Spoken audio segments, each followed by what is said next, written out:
Hi there, and welcome back to U.S. History. And today we are going to discuss the Spanish-American War. Your learning targets for today will talk about the causes of the Spanish-American War, like jingoism and yellow press. We'll identify the major events of the war, and we'll describe the consequences of the war, including the debate over imperialism and whether or not we should be taking part in it. So let's get started. Let's contextualize this. Spain is an imperial nation in decline. They still have a few possessions left, like Guam and the Philippines and Puerto Rico and Cuba, but they're not like they were in 1492 or any other time, 1500, 1600, 1700. They're in decline. The Americans have economic ties to Cuba. We trade for their sugar. And Jose Marti is one of the people there who begins a war for independence from Spain in 1895.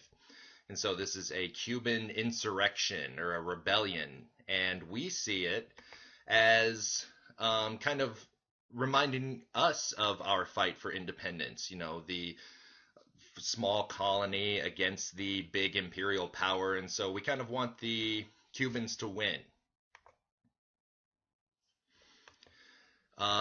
As we've talked about before, William Randolph Hearst and Joseph Pulitzer are rival newspaper owners in New York, and they're looking for readers.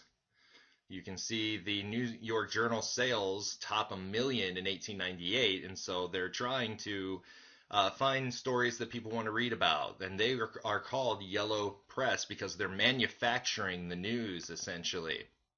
They used sensationalist headlines or headlines blown out of proportion to exaggerate what is going on in Cuba and create sympathy for the Cuban rebels.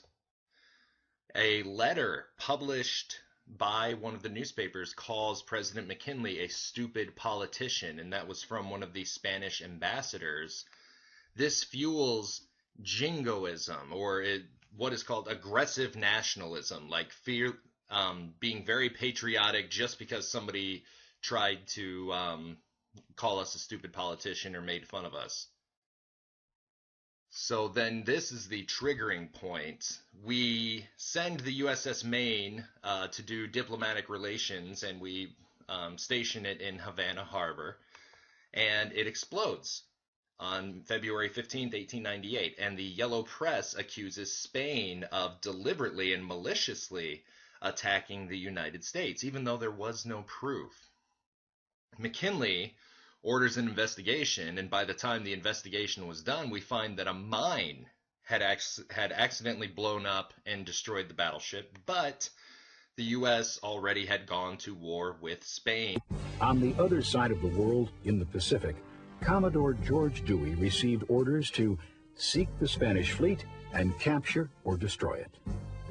The Philippines had been oppressed by the Spanish crown for more than 400 years, provoking many revolutions.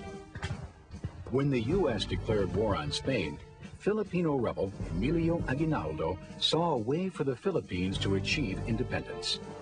On May 1st, Dewey surprised the Spanish fleet in Manila Bay and sank all 10 Spanish ships. During the next 3 months, some 11,000 U.S. troops joined with the Filipino rebels to defeat the Spanish. Aguinaldo declared Philippine independence on June 12th. With the Philippines seemingly under control, U.S. troops moved on to capture Guam. Meanwhile, back in the Caribbean, the 9th Cavalry, a unit of African-American soldiers, arrived in Cuba.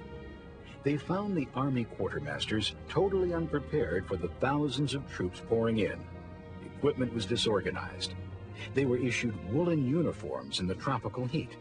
Both black and white soldiers were forced to live in unsanitary conditions with poor rations. Diseases such as yellow fever broke out, and thousands were hospitalized. Of the 5,400 deaths in the Cuban campaign, only 379 were the result of combat.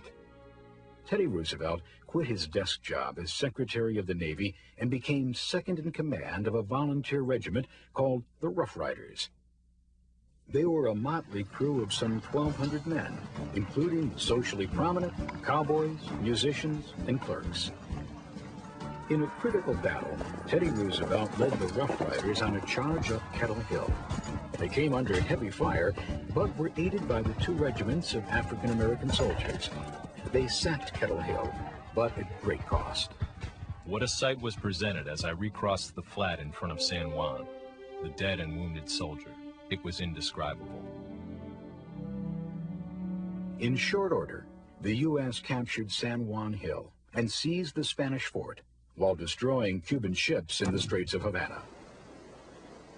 With the situation in hand in Cuba and the Pacific, the U.S. now turned 18,000 troops and a naval escort on another Spanish colony in the Caribbean, Puerto Rico.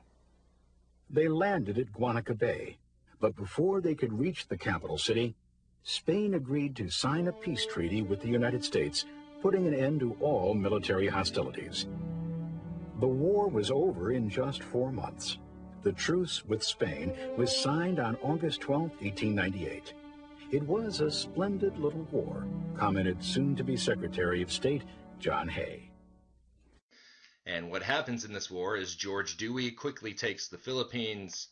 The Filipino nationalists in the Philippines who are fighting against Spain, led by Emilio Aguinaldo, were also fighting for their freedom, and so they help the United States and work with the United States.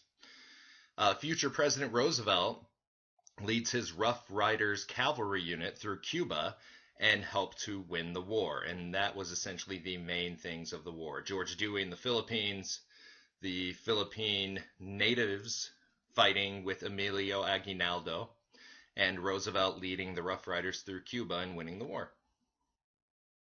And so what were the effects of the war? Well, the Treaty of Paris ends it, and Spain gives up control of Cuba, Puerto Rico, and Guam. And they also sell the Philippines to the United States for $20 million. And now we are arguing amongst ourselves whether or not the U.S. should go ahead and grant Philippines independence. And in our imperialist attitude, we decide to take control of the Filipinos and civilize them, show them Christianity, show them democracy, and they have had it, and they will start an insurrection against us that kills thousands of Americans in the Philippines. So the U.S. now has a new empire that includes Cuba, Puerto Rico, and Guam, and the Philippines. 4 major territories now belong to the United States. We are officially an imperialist nation.